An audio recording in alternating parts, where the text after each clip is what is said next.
গল্পকথন by Kallol চ্যানেলে আপনারা শুনছেন আশাপূর্ণা দেবীর লেখা সত্যবতী ট্রিলজির দ্বিতীয় উপন্যাস সুবর্ণলতা। আজ চতুর্বিংশ এবং শেষ পর্ব। কেঁদেই মরল। সুবর্ণ বহুদিন পরে ভারী মিষ্টি হাসি হাসে। মুখের লাবণ্যের কিছুই অবশিষ্ট নেই, তবু কাঠামোটা আছে। সেই কাঠামোখানাই যেন উজ্জ্বল দেখায়। সুবালা এসেই ওর বিছানার ধার চেপে বসেছিল। সুবর্ণ নিষেধ করেনি। সুবর্ণ তার একখানা হাত নিজের হাতে তুলে নিয়েছিল। সুবালার কান্না দেখে সেই হাতে একটি নিবিড় গভীর চাপ দিয়ে মিষ্টি হেসে বলে, কেঁদেই মরল। ভালো থাকতে আমি মরতে একবারও এলাম না, বুঝে আসা গলায় আক্ষেপ করে সুবালা। অন্য কেউ অভিযোগ করে না, বলে না, এত ছেলে মেয়ের বিয়ে গেল, একবার আনলে না আমায়। ও অভিযুক্ত করল নিজেকে, ভালো থাকতে একবার এলাম না আমি। সুবর্ণ হাতে ধরা হাতটায় আরো একটু চাপ দিয়ে বলে, তোমার মতন মনটা যদি সবাইয়ের হতো মেজ ঠাকুরঝি, কাউকে দোষ দেওয়া নেই, কোথাও কোনো অভিযোগ নেই, কি সুন্দর। তারপর জিজ্ঞেস করে ওর ছেলে মেয়েদের কথা, কে কত বড় হলো, কার কার বিয়ে হলো। কিন্তু উত্তরের দিকে কি মন ছিল সুবর্ণর? প্রশ্ন করছিল শুধু উপযুক্ত প্রশ্নের অভাবে। এ কথা সে কথার পর হঠাৎ বলে উঠলে, আচ্ছা, তোমার সেই বাউন্ডুলের দেওরটির খবর কি? সেই যাকে আমি বাড়িতে ঢুকতে দিইনি, দরজা থেকে দূর দূর করে তাড়িয়ে দিয়েছিলাম। দুগ্গা দুগ্গা, তাড়িয়ে আবার কি? অম্বিকা ঠাকুরপুর কথা বলছো তো? সুবালা ব্যস্ত গলায় বলে, তুমি বলে তাকে কত ভালোবাসো, সেও মেজবৌদি বলে। থেমে যায় সুবালা, নেহাতি গলাটা বুঝে আসায়। জানি। সুবর্ণ একটু থামে, তারপর যেন কৌতুকের গলায় বলে, তা সে ঘর সংসারী হয়েছে, না আবার জেলে ঢুকে বসে আছে? ঘর সংসারী? সুবালা বিষণ্ণ গলায় বলে, পোড়া কপাল আমার, সে আবার ঘর সংসারী হবে? সে তো বিবাগী হয়ে গেছে। বিবাগী? হাতে ধরা মুঠোখানা শিথিল হয়ে এলিয়ে পড়ে। প্রশ্ন হারানো বিস্ময়ের চোখে তাকিয়ে থাকে সুবর্ণ, যেন ওই অদ্ভুত কথাটির দিকেই। সুবালা আঁচলের ভিজে কোণটা দিয়েই আবার চোখটা মুছে নিয়ে ধরা গলায় বলে, তা বিবাগী ছাড়া আর কি?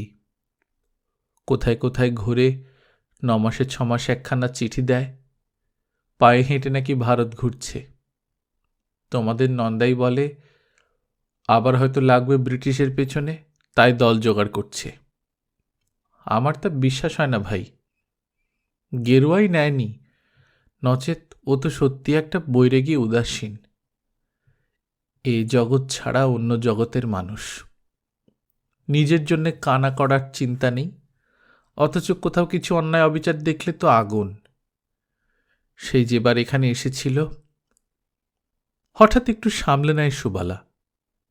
অবোধ হলেও যেন বুঝতে পারে সেদিনের কথা আর না তোলাই ভালো, তাই বলে, সে তার কদিন পরেই বাড়িঘর বেচে চলে গেল।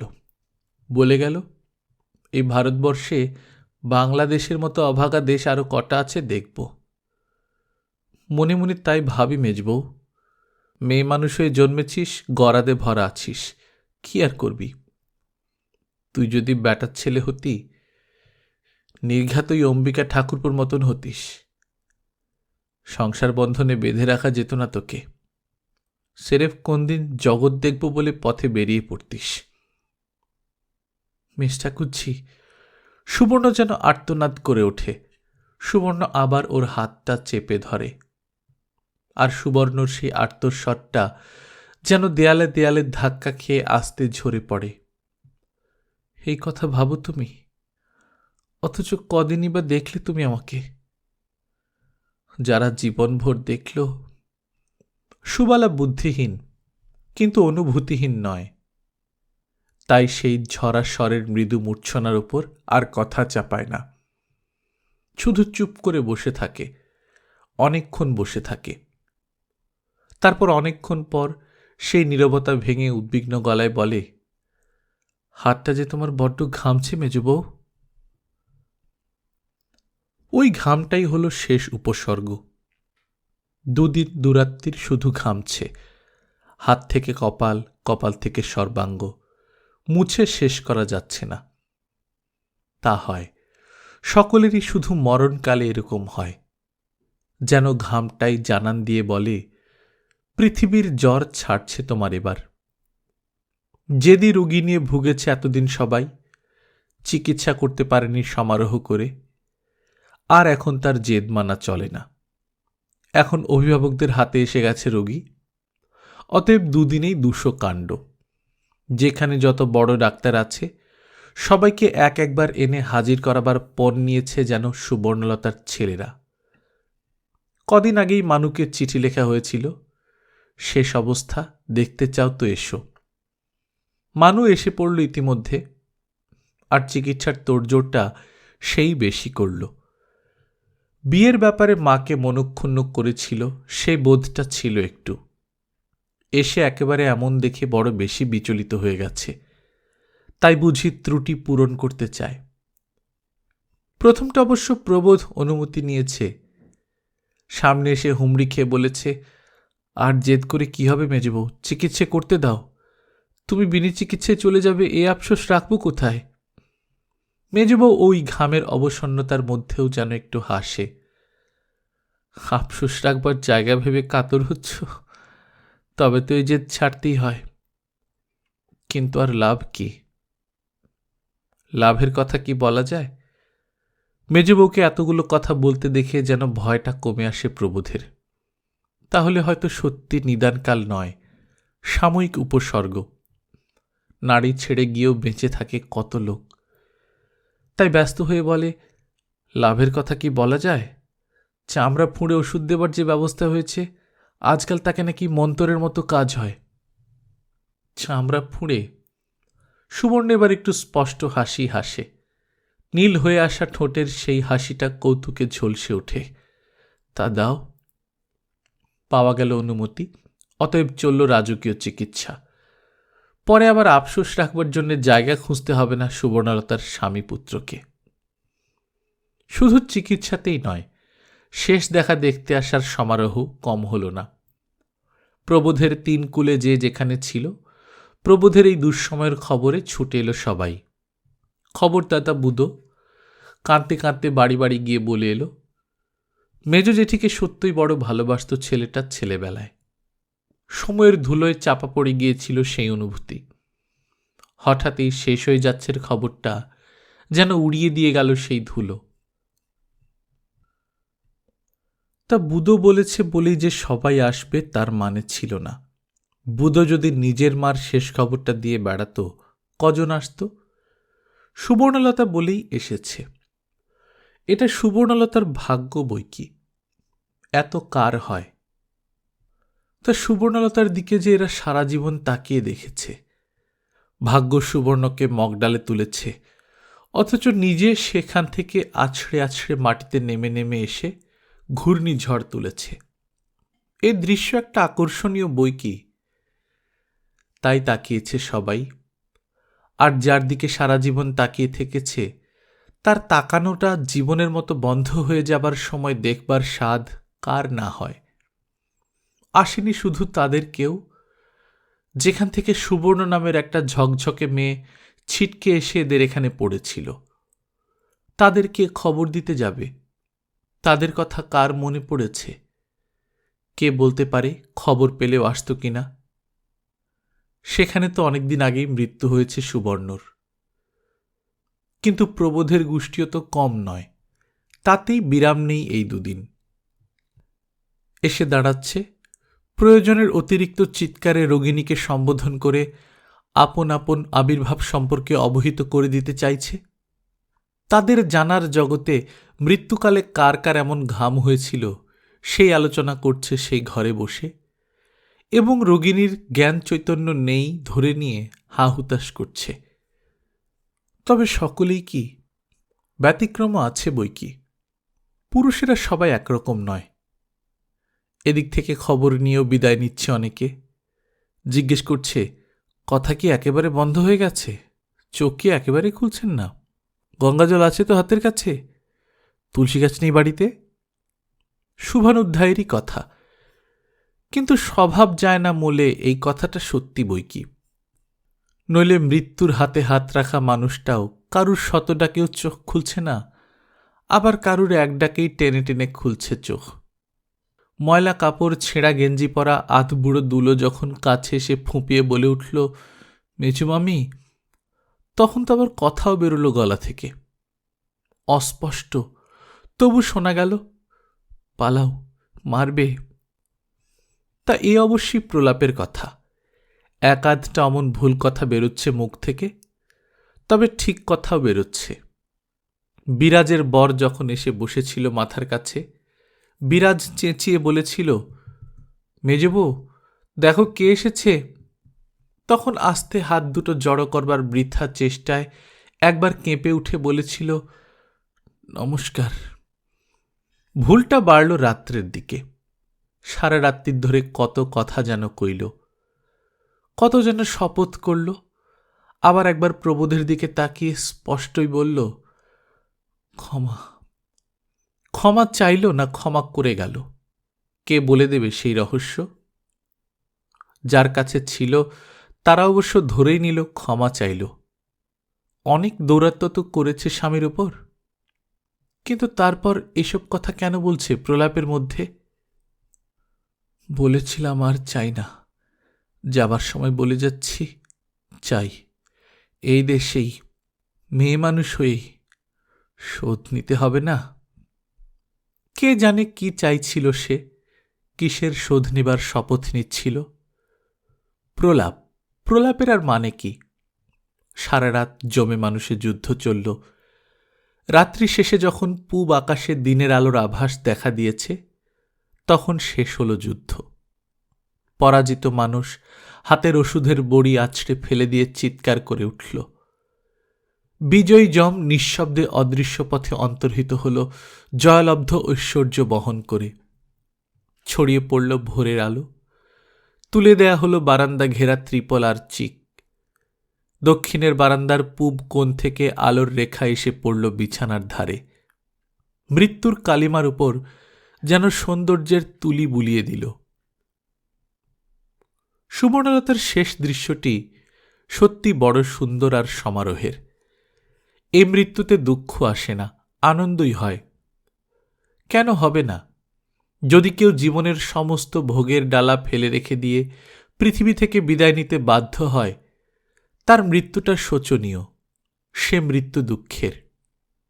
আবার বয়সের বিষ কিটে জীর্ণ হয়ে যারা শেষ পর্যন্ত অপরের বিরক্তির পাত্র হয়ে উঠে প্রতিনিয়ত জীবনকে ধিক্কার দিতে দিতে অবশেষে মরে, তাদের মৃত্যুটা নিশ্চিন্ততার, হাঁপ ছেড়ে বাঁচার। যেমন মরেছিলেন মুক্তকেশী। মুক্তকেশীর ৭৯ বছরের পুরনো খাঁচাখানা থেকে যখন বন্দি বিহঙ্গ মুক্তি লাভ করল, তখন তার আধবুড়ো আর আধ পাগলা ভাইপোটা লোক হাসিয়ে পিসিমাগো পিসিমাগো করে গড়াগড়ি দিয়ে কাঁদলেও বাকি সকলেই তো স্বস্তির নিঃশ্বাস ফেলে বেঁচেছিল, মুক্তকেশীর পরম মাতৃভক্ত ছেলেরা পর্যন্ত। সে তো শুধু মুক্তকেশীর প্রাণ পাখির মুক্তি নয়, ছেলেদের আর বউদেরও যে পাষাণভার থেকে মুক্তি। কিন্তু সুবর্ণলতার কথা স্বতন্ত্র। সুবর্ণলতা পরিপূর্ণতার প্রতীক। ফলে ফুলে, ব্যাপ্তিতে, বিশালতায় বনস্পতির সমতুল্য। এমন বয়সে আর এমন অবস্থায় মৃত্যু হল সুবর্ণলতার যে সে মৃত্যু অবহেলা করে ভুলে যাবারও নয়, শোকে হাহাকার করবারও নয়। জলজলাট জীবন, জলজলাট মৃত্যু। আজীবন কে না হিংসে করেছে সুবর্ণলতাকে, তার জায়েরা, ননদেরা, পড়শিনীরা, এরা ওরা। সেই ছোট্ট থেকে দাপটের ওপর চলেছে সুবর্ণলতা। কাউকে ভয় করে চলেনি, রেয়াত করে চলেনি। অমন যে দুর্ধর্ষ মেয়ে মুক্তকেশী, তিনি পর্যন্ত হার মেনেছেন সুবর্ণলতার কাছে। সেই দাপটি চালিয়ে এসেছে সে বরাবর। ভাগ্যও সহায় হয়েছে। আশেপাশের অনেকের চাইতে মাথা উঁচু হয়ে উঠেছিল সুবর্ণলতার। টাকা কড়ি, গাড়ি বাড়ি, সুখ সম্পত্তি, কি না হয়েছিল। সংসার জীবনে গেরস্থ ঘরের মেয়ে বউয়ের যা কিছু প্রার্থনীয় সবই জুটেছিল সুবর্ণলতার ভাগ্যে। কেউ কেউ বা বেশি কায়দা করে বলল, মরা দেখে হিংসে হচ্ছে, স্বাদ হচ্ছে মরি। আর হয়তোবা শুধু কায়দাই নয়, একান্তই মনের কথা। বাঙালির মেয়ে জন্মাবধি জানে, জীবনে প্রার্থনীয় যদি কিছু থাকে তো ভালো করে মরা। শাঁখা নিয়ে, সিঁদুর নিয়ে, স্বামীপুত্রের কোলে মাথা রেখে মরতে পারাই বাহাদুরি। বাল্যকাল থেকেই তাই ব্রত করে বর প্রার্থনা করে রাখে, স্বামী অগ্রে পুত্র কোলে, মরণ যেন হয় গঙ্গার জলে। মৃতবচ্ছা বিরাজ নিঃশ্বাস ফেলে বলে, সেই যে বলে না, পূর্বে মেয়ে উড়বে ছাই, তবে মেয়ের গুণ গাই। ভাগ্যের কথাতেও সেই কথাই বলতে হয়। মরে না গেলে তো বলবার জো নেই, ভাগ্যবতী। মেজবউ গেল, এখন বলতে পারি কপালখানা করেছিল বটে। এতখানি বয়স হয়েছিল, ভাগ্যের গায়ে কখনো জমের আঁচড়টি পড়েনি। সব দিকে সব বজায় রেখে ভোগজাত করে কেমন নিজের পথটি কেটে পালিয়ে গেল। তা বিরাজের কাছে এটা ঈর্ষার বই কি। বিরাজ চিরদিনই তা মেজবউকে ভালোবেসেছে যেমন, ঈর্ষাও করেছে তেমন। বিরাজের শ্বশুরবাড়ি অবস্থাপন্ন, বিরাজের বর দেখতে সুপুরুষ। তবু বিরাজের মনে শান্তি কোথায়? সর্বদাই তো হাহাকার। কাছাকাছি বয়সে একই সময়েই প্রায় সন্তান সম্ভবা হয়েছে দুজনের, কিন্তু ফলাফল প্রত্যেকবারই দুজনের ভিন্ন। বড়লোকের বউ বিরাজ, যেই একবার করে সেই সম্ভাবনায় ঐশ্বর্যবতী হয়ে উঠেছে, তার জন্যে দুধের বরাদ্দ বেড়েছে, মাছের বরাদ্দ বেড়েছে, তার জন্যে ঝি রাখা হয়েছে। তবু পূর্ণতার পরম গৌরবে পৌঁছবার আগেই আবার শূন্য কোল আর ফ্যাকাশে মুখ নিয়ে কাঁদতে কাঁদতে মায়ের কাছে এসে পড়তে হয়েছে তাকে, সেবা খেতে, সান্ত্বনা পেতে। অথচ সুবর্ণলতা আতুড়ে ঢুকবার ঘণ্টা পর্যন্ত দৌড়ঝাঁপ করে বেরিয়েছে। 2-4 ঘণ্টার মেয়াদে হৃষ্টপুষ্ট একটা শিশুর আমদানি করেছে। আতুর ঘরের সর্ববিধ বিঘ্ন বিপদ অবহেলায় অতিক্রম করে যথা নির্দিষ্ট দিনে ষষ্ঠীর কোলে 21 চুপড়ি সাজিয়ে দিয়ে নেয়ে ধুয়ে ঘরে উঠেছে। সবটাই তো বিরাজের চোখের ওপর।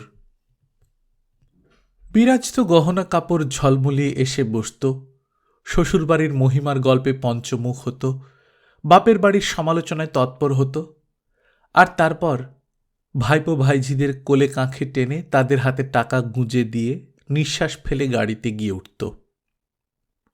অন্য আর 3 বউয়ের ছেলে মেয়ে তবু সরু মোটায় মেশানো, মেজ বউয়ের সবকটি পাথরকুচি। কতবা দুধ খেয়েছে সুবর্ণ, কতবা মাছ খেয়েছে।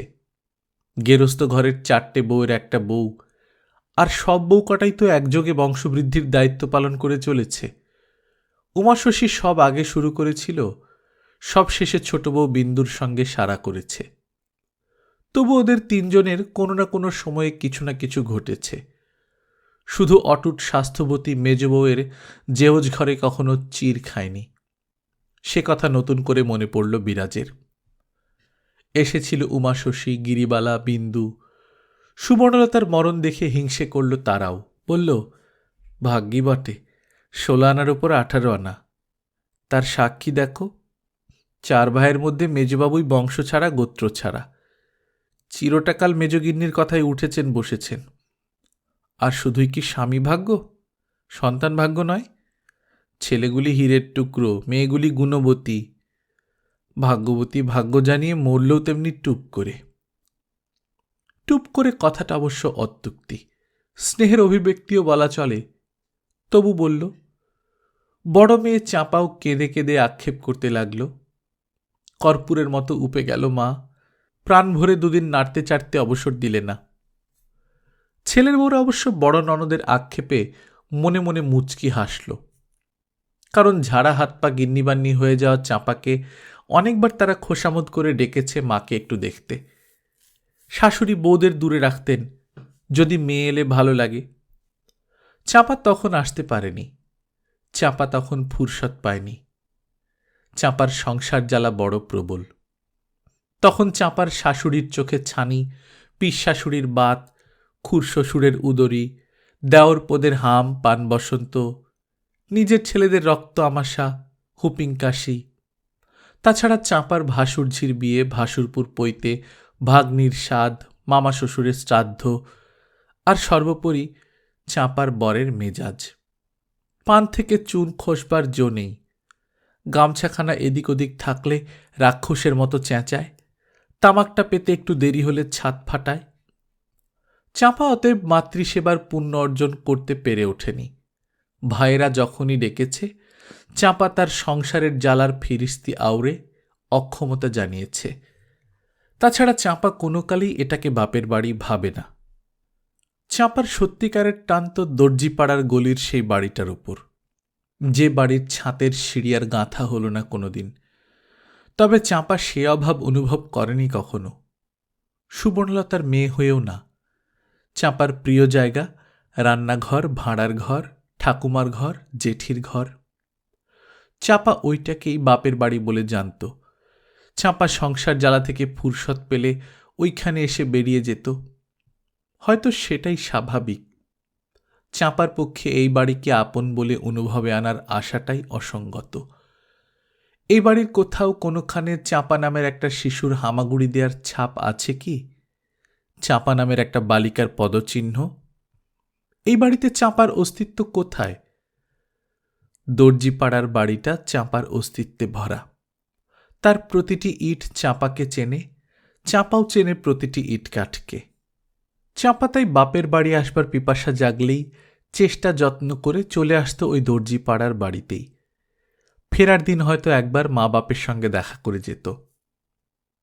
কৈফিয়ত কেউ চাইত না, তবু শুনিয়ে শুনিয়ে বলতো, ওই ঠাকমা বুড়ির জন্যই ও বাড়ি যাওয়া। বুড়ি যে কটা দিন আছে সে কটা দিনই ও বাড়িতে আসা যাওয়া। কবে আছে কবে নেই বুড়ি, চাঁপা চাপা করে মরে।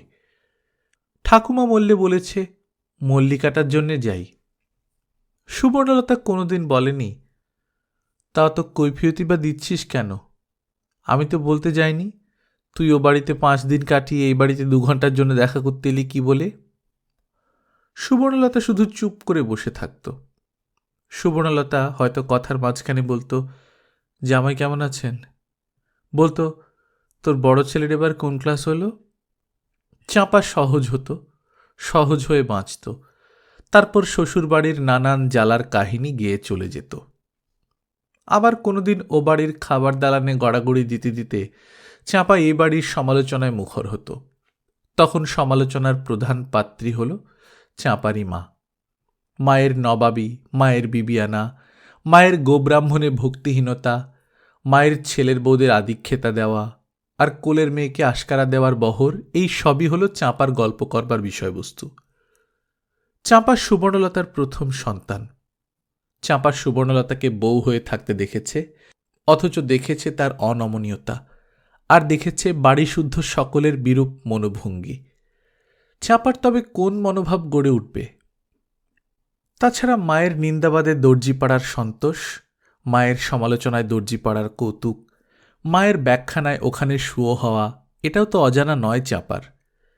চাঁপা তাই ও বাড়ির সন্তোষ বিধান করেছে এ বাড়িকে কৌতুক করে। হয়তো আরও একটা কারণ আছে। হয়তো চাঁপাও ভেতরে ভেতরে মায়ের প্রতি একটা আক্রোশ অনুভব করে এসেছে বরাবর।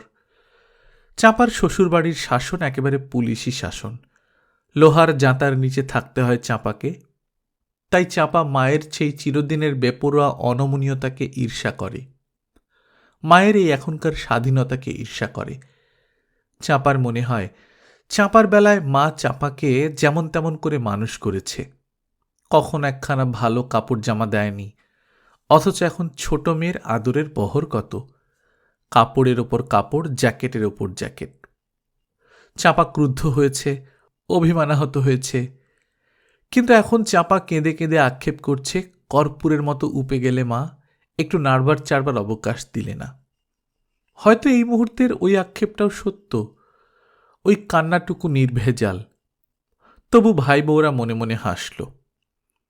অবশ্য বাইরে তারাও কাঁদছিল, না কাঁদলে ভালো দেখাবে না বলেও বটে, আর চাঁপার কান্নাতেও বটে। কান্না দেখলেও কান্না আসে। শুধু সুবর্ণর মস্ত আইবুড়ো মেয়ে বকুল কাঁদল না এক বিন্দু। কাঠ হয়ে বসে রইল চুপ করে।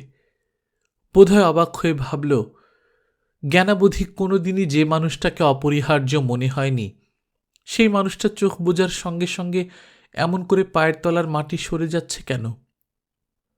সুবর্ণর বয়স্কর ছেলেরা প্রথমটা কেঁদে ফেলেছিল, অনেক অনুভূতির আলোড়নে বিচলিত হয়েছিল। সামলে নিয়েছে সেটা। তাদের দায়িত্ব অনেকখানি। এখন তারা বিষাদ গম্ভীর মুখে যথাকর্তব্য করে বেড়াচ্ছে। তাদের তো আর কাঠ হয়ে বসে থাকলে চলবে না। তাদের ভূমিকা গম্ভীর বিষাদের। শিক্ষিত সভ্য ভদ্র পুরুষের পক্ষে ও ছাড়া আর শোকের বহিঃপ্রকাশ কি? তবে হ্যাঁ, প্রবোধচন্দ্রের কথা আলাদা। তার মতো লোকসান আর কার? প্রবোধ শোকের মতো শোক করল, বুক চাপড়ালো, মাথার চুল ছেঁড়ার প্রয়াস পেল, মেঝে গড়াগড়ি খেল। আর সুবর্ণলতা যে তার সংসারের সত্যি লক্ষ্মী ছিল, আড়ম্বরে সে কথা ঘোষণা করতে লাগল। বড় ভাই সুবোধচন্দ্র ইদানিং হাঁটুর বাতে প্রায় শয্যাগতই ছিলেন। তবু সুবর্ণলতার মৃত্যুর খবরে আস্তে আস্তে লাঠি ধরে এসেছিলেন। ধীরে ধীরে বলেছিলেন, লক্ষ্মী ছাড়া হলি এবার প্রবোধ। সেই শোকবাক্যে প্রবোধ এমন হাউমাউ করে কেঁদে দাদার পা জড়িয়ে ধরেছিল যে পা ছাড়িয়ে নিয়ে পালাতে পথ পাননি সুবোধচন্দ্র। প্রবোধ হাঁক পেড়েছিল, ও দাদা, ওকে আশীর্বাদ করে যাও। সুবোধ বলেছিলেন, ওকে আশীর্বাদ করি আমার কি সাধ্যি, ভগবান ওকে আশীর্বাদ করছেন। প্রবোধ এ কথায় আরো উদ্দাম হল, আরো বুক চাপড়াতে লাগল। সেই শোকের দৃশ্যটা যখন দৃষ্টিকটু থেকে প্রায় দৃষ্টিশূল হয়ে উঠল, তখন বড় জামাই আর ছোট দুই ভাইতে মিলে ধরাধরি করে নিয়ে গেল এই ঘর থেকে ও ঘরে। জোর করে শুইয়ে দিয়ে মাথায় বাতাস করল খানিকক্ষণ। তারপর হাতের কাছে দেশলাই আর সিগারেট কেসটা এগিয়ে দিয়ে চলে এলো। মৃত্যুকে নিয়ে দীর্ঘকাল শোক করা যায়, মৃতকে নিয়ে 2 ঘন্টাও নিশ্চিন্ত হয়ে শোক করা চলে না। আচার অনুষ্ঠানের দড়াদড়ি দিয়ে শোকের কণ্ঠরোধ করে ফেলতে হয়। সমারোহ করে শেষকৃত্য করতে হলে তো আরই হয়। সুবর্ণলতার শেষকৃত্য সমারোহের হবেই বই কি। ভালো লাল পাড় তাঁতের শাড়ি আনতে দিয়েছিল ছেলেরা, আনতে দিয়েছিল গোড়েমালা, গোলাপের তোড়া, ধূপ, অগুরু, চন্দন, এসবের ব্যবস্থাও হচ্ছিল বই কি। তাছাড়া নতুন চাদর এসেছিল শ্মশান যাত্রার বিছানায় পাততে। উমাশশী, গিরিবালা, বিরাজ, বিন্তুর দল দালানের ওধারে বসে জটলা করছিল। গিরিবালা বলল, সব দেখে শুনে মুখস্থ করে যাচ্ছি, বাড়ি গিয়ে ফদ্দ করে রাখব, মরণকালে বার করে দেব ছেলেদের। গোড়ে গলায় না নিয়ে জমের বাড়ি যাচ্ছি না বাবা। এই কৌতুক কথায় মৃদু হাস্যগুঞ্জন উঠল। জানলার ধারে দাঁড়িয়ে থাকা বকুল তাকিয়ে দেখল, স্থির হয়ে তাকিয়ে রইল। তা ওরা বোধহয় একটু অপ্রতিভ হল। বিরাজ তাড়াতাড়ি বলল, হ্যাঁ রে, পারুল তাহলে আসতে পারল না? বকুল মাথা নাড়ল। গিরিবালা বলল, মায়ের মৃত্যু দেখা ভাগ্যে থাকা চাই, এমন কত হয় বাড়িতে থেকেও দেখা যায় না, দুদণ্ডের জন্য উঠে গিয়ে শেষ দেখায় বঞ্চিত হয়। বকুল ছেলে মানুষ নয়, তবু বকুল যেন কথাগুলোর মানে বুঝতে পারে না। মায়ের মৃত্যু দেখা ভাগ্যে থাকা চাই, দৃশ্যটা কি খুব সুখের? বঞ্চিত হলে ভয়ঙ্কর একটা লোকসান। যে চোখ এই পৃথিবীর সমস্ত রূপ আহরণ করে করে সেই পৃথিবীকে জেনেছে, বুঝেছে, সেই চোখ চিরদিনের জন্য বুঝে গেল এই দৃশ্য মস্ত একটা দ্রষ্টব্য। যে রসনা কোটি কোটি শব্দ উচ্চারণ করেছে, সেই রসনা একেবারে নিঃশব্দ হয়ে গেল। এ কি ভারী একটা উত্তেজনার। হয়তো তাই ওরা বড়, ওরা বোঝেন। উমাশশী বলল, তা খবরটা তো দিতে হবে তাড়াতাড়ি, চতুর্থী করতে হবে তো তাকে। উমাশশীর এই বাহুল্য কথাটায় কেউ কান দিল না। এই সময় আস্তে ডাক দিলেন জয়াবতী, চাঁপা। সুবর্ণলতার শেষ অবস্থা এই খবর সকলের আগে তার কাছে পৌঁছেছে এবং সঙ্গে সঙ্গে এসেছেন তিনি। যতক্ষণ সুবর্ণলতার শ্বাসযন্ত্র কাজ করে চলেছিল, ততক্ষণ মৃদু গলায় গীতার শ্লোক উচ্চারণ করেছিলেন জয়াবতী। একসময় দুটোই থেমেছে। তারপর অনেকক্ষণ কি যেন করছিলেন। একসময় চাঁপাকে বললেন, ভাইদের একবার ডেকে দাও তো মা। চাঁপা তাড়াতাড়ি উঠে গেল।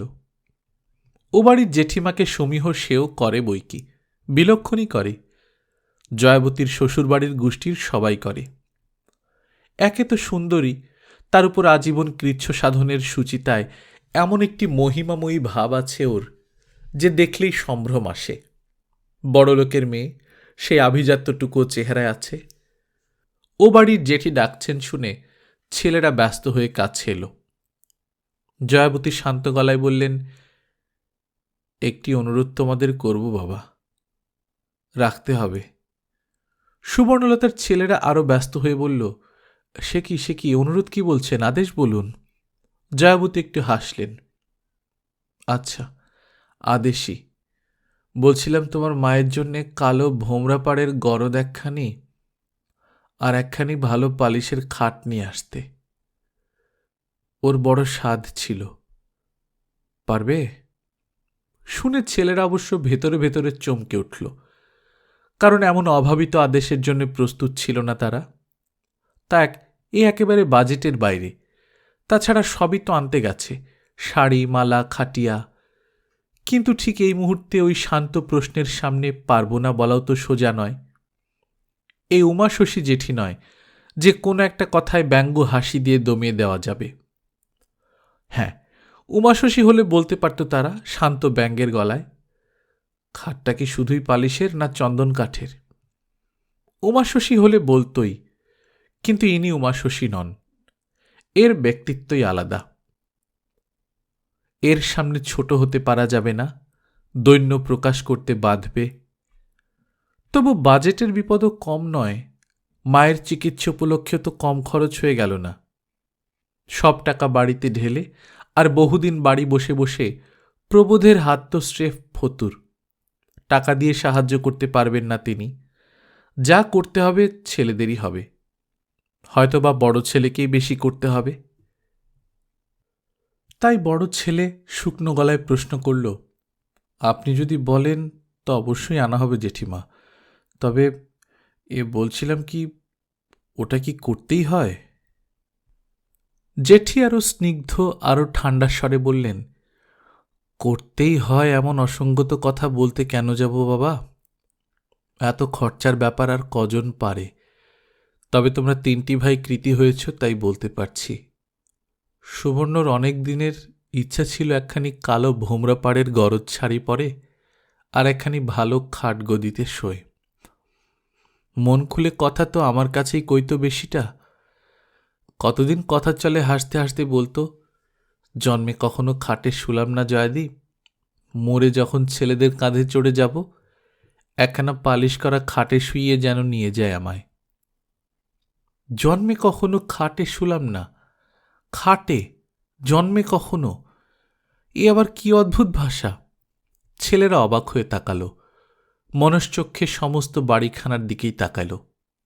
তাকিয়ে অবাক হল, হতভম্ব হল। এত বড় বাড়ি, ঘরে ঘরে জোড়া খাট, অথচ সুবর্ণলতার এই অভিযোগ। মরার পর আর কেউ গাল দিতে পারবে না বলেই বুঝি ছেলেদের সঙ্গে এই অদ্ভুত উগ্র কটু তামাশাটুকু করে গেছে সুবর্ণলতা। বড় ছেলের মুখ ফসকে বেরিয়ে এলো সেই বিস্ময় প্রশ্ন, জন্মে কখনো খাটে শোননি? জয়াবতী হাসলেন। জয়াবতী থেমে থেমে কোমল গলায় উচ্চারণ করলেন, কবে আর শুতে পেল বলো বাবা? সাবেকি বাড়িতে যখন থেকেছে তখনকার কথা ছেড়েই দাও। ইট দিয়ে উঁচু করা পায়া ভাঙার চৌকিতে ফুলসজ্জে হয়েছিল, কতদিন পর্যন্ত তাতেই কাটিয়েছিল। দর্জিপাড়ার নতুন বাড়িতে হবার পর ঘরে ঘরে একখানা করে নতুন চৌকি হয়েছিল। খাট নয়, চৌকি। তা কোলের ছেলে গড়িয়ে পড়ে যাবার ভয়ে তাতেই বা কই শোয়া হয়েছে, বরাবর মাটিতেই শুয়েছে। তোমাদের অবশ্য সব ভুলে যাবার কথা নয়। তারপর যদি বা জেদাজেদি করে সেই গুহা থেকে ঘরবাড়িও পেয়েছিল, কিন্তু ভোগ আর করল কবে বলো? তোমরা জেটের সবাই পরপর মানুষ হয়েছ, বৌমারা এলেন একে একে, নিজের বলতে তেমন একখানা ঘরই বা রইল কই বেচারার? ওই ছোট একটু শোবার ঘর। রাতে আলো জেলে বই পড়ার বাতিক ছিল, অথচ তোমার বাবার তাতে ঘুমের ব্যাঘাত। একটু হাসলেন জয়াবতী, বললেন, প্রবোধ ঠাকুরপোর তবু বসতে দাঁড়াতে বৈঠকখানা ঘরটা আছে। ও বেচারার নিজস্ব বলতে কোথায় কি, শেষটা তো বারান্দায় শুয়েই কাটিয়ে গেল। খুব শান্ত হয়ে বললেন বটে, তবু যেন শ্রোতাদের বুকের মধ্যেটা হিম হয়ে গেল, আর তাদের পশ্চাৎবর্তিনী বৌমাদের মুখ লাল হয়ে উঠল। তবে তারা কথা বলল না তাড়াতাড়ি, শুধু মেজ ছেলে আরক্তিম মুখে বলল, কাশির জন্যে মা নিজেই তো আর কারোর সঙ্গে ঘরে শুতে চাইতেন না। জেঠি আরো নরম হলেন, মধুর স্বরে বললেন, সে কি আর আমি জানি না বাবা?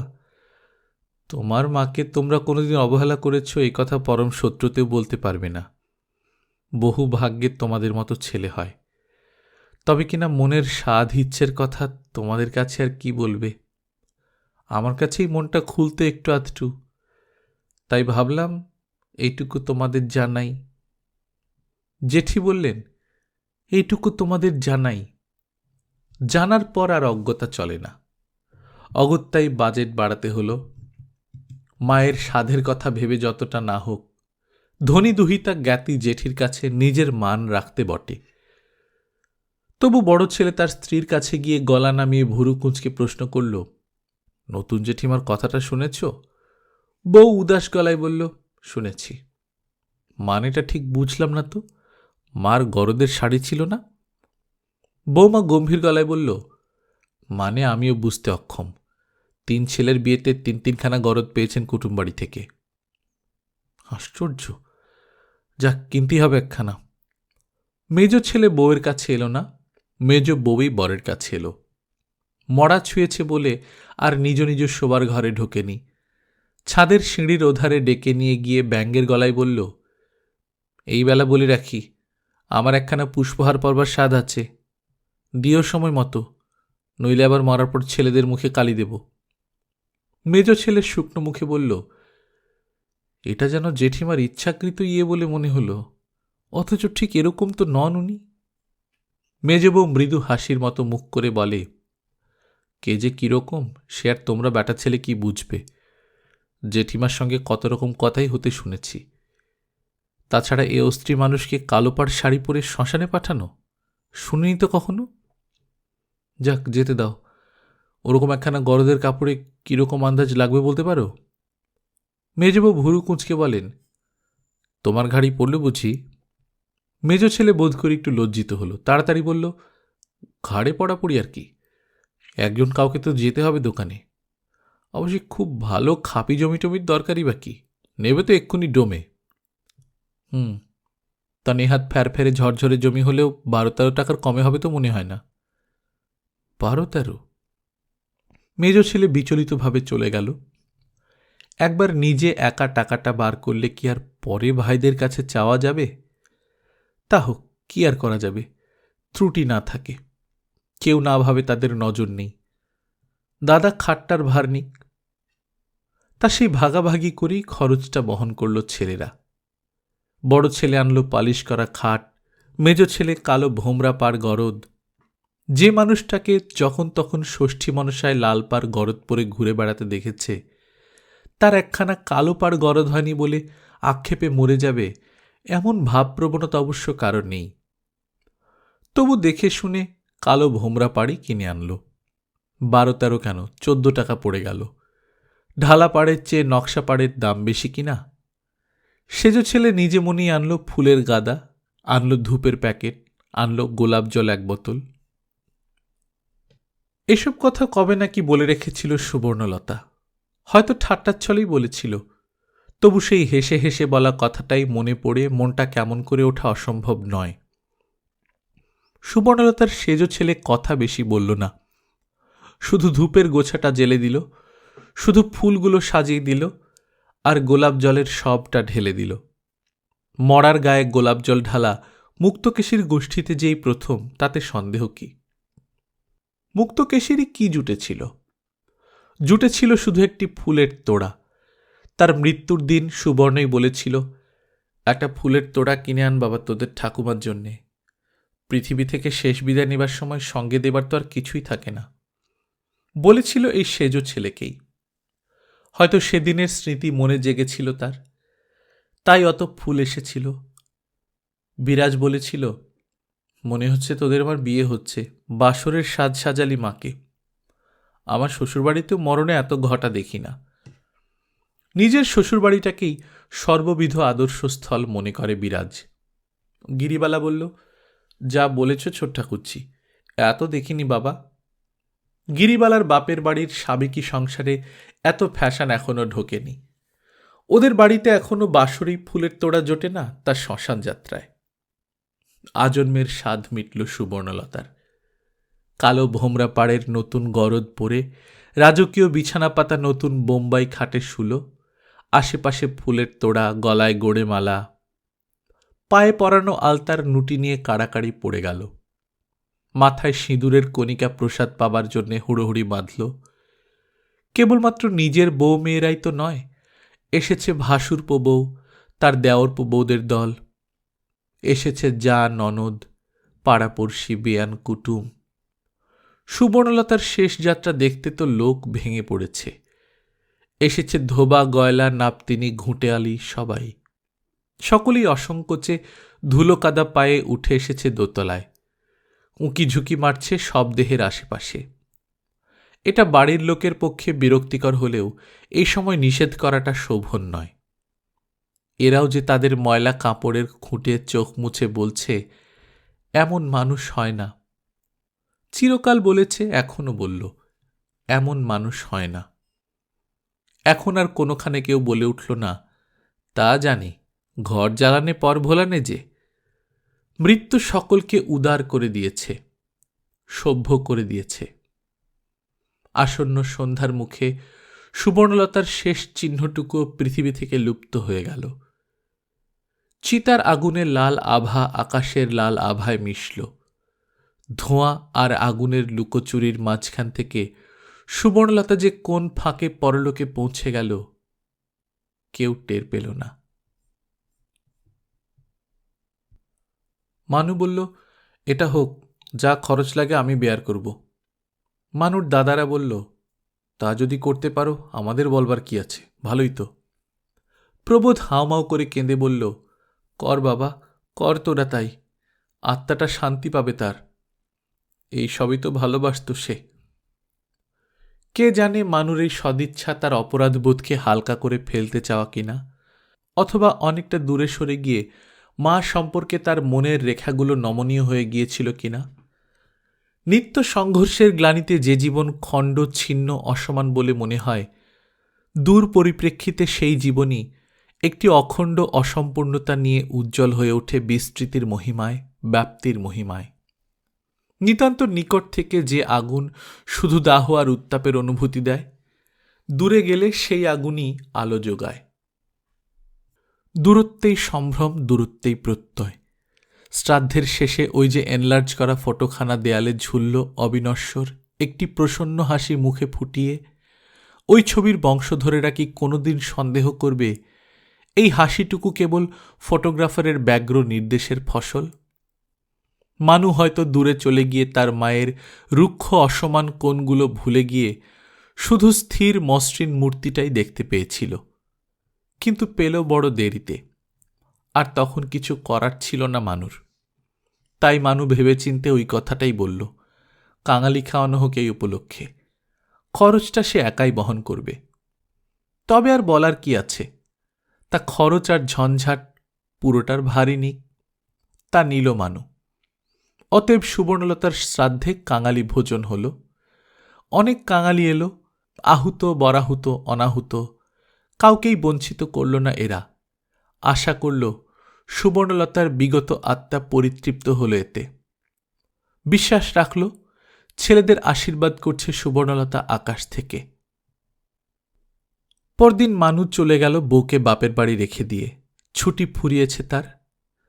তার পরের দিন তার বোনেরা, পিসিরা, জেঠি খুড়িরা, নিয়মভঙ্গ পর্যন্ত ছিল সবাই।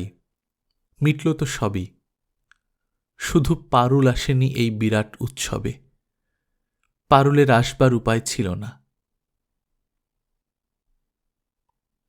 নিস্তব্ধ হয়ে গেল বাড়ি। স্তিমিত হয়ে গেল দিনের প্রবাহ। রোগের বৃদ্ধি থেকে এই পর্যন্ত চলছিল তো উত্তাল ঝড়। ক্লান্ত মানুষগুলো এবার অনেক দিনের ক্লান্তি পুষিয়ে নিতে ঘুমিয়ে নেবে কিছুদিন দুপুরে সন্ধ্যায়। বকুলও ঘুমিয়ে পড়েছিল ভর দুপুরে, জেগে উঠল বেলায়। তাড়াতাড়ি বুঝি দীর্ঘদিনের অভ্যাসে ছুটে চলে এলো বারান্দার দিকে। ভুল বুঝতে পারল, আস্তে ফিরে এলো, ছাতে চলে গেল। দেখল পশ্চিমের আকাশে বিশাল এক চিতা জ্বলছে। তার অগ্নি আভা ছড়িয়ে পড়েছে আকাশের মাটিতে। বকুল শ্মশানে যায়নি, মায়ের চিতা জ্বালা দেখেনি, তাই বুঝি নির্নিমেষে তাকিয়ে রইল সেদিকে। অনেকক্ষণ তাকিয়ে রইল। যখন আস্তে আস্তে নিভে গেল সে আগুন, মনে পড়ল আর একদিনের কথা। এই ছাতেরই ওই কোণটায় আর এক চিতা জ্বলতে দেখেছিল সে। কোনোদিন জানল না কি ভস্মীভূত হয়েছিল সেদিন। আজ ঘুমের আগে মার ফেলে যাওয়া সমস্ত কিছু তন্ন তন্ন করে দেখছিল সে। কোথাও পায়নি একটি লাইন ও হস্তাক্ষর। সুবর্ণলতা যে নিরক্ষর ছিল না, সে পরিচয়টা যেন একেবারে নিশ্চিহ্ন করে দিয়ে গেছে সুবর্ণলতা।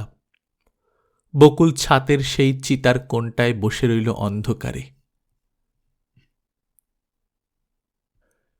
কড়া নাড়ার শব্দে এগিয়ে এসে দরজাটা খুলে দিলেন যোগুই। অবাক হয়ে বললেন, তুই এই রোদ্দুরে কার সঙ্গে এসেছিস? ঝিয়ের সঙ্গে। ঝিয়ের সঙ্গে একা এলি তুই? বলিস কি, খুব সাহস আছে তো। কেন বলতো হঠাৎ?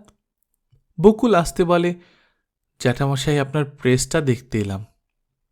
প্রেসটা? আমার প্রেসটা এখন দেখতে এলি তুই? হা হা করে হেসে ওঠেন যোগু। অথচ বকুলের মনে হয় বুড়ো মানুষটা যেন কেঁদে উঠলেন হা হা করে।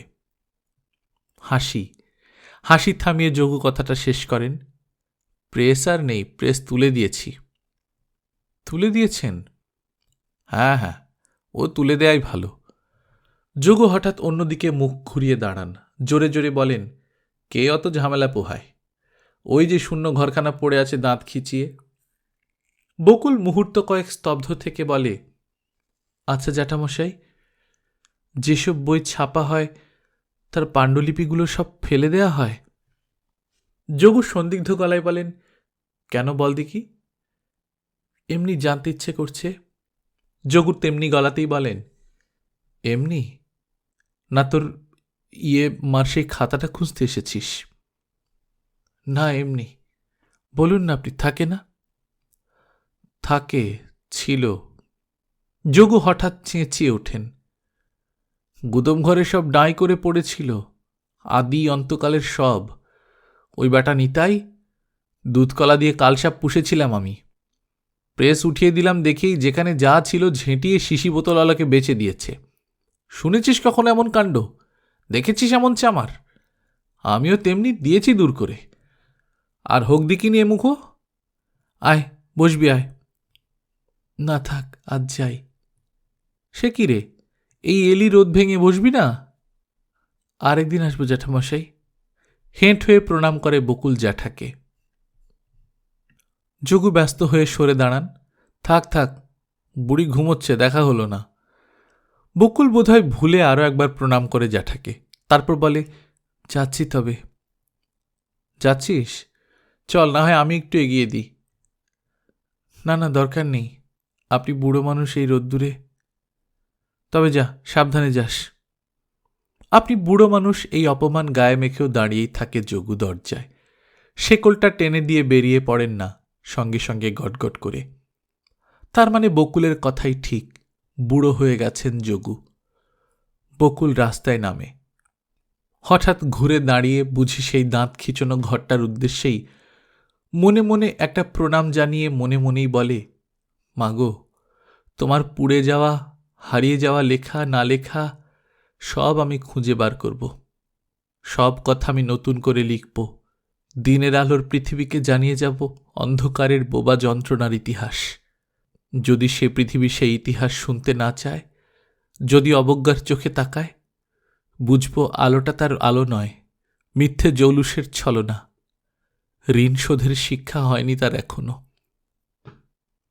সামনের রাস্তা ধরে সোজা এগিয়ে যায় বকুল।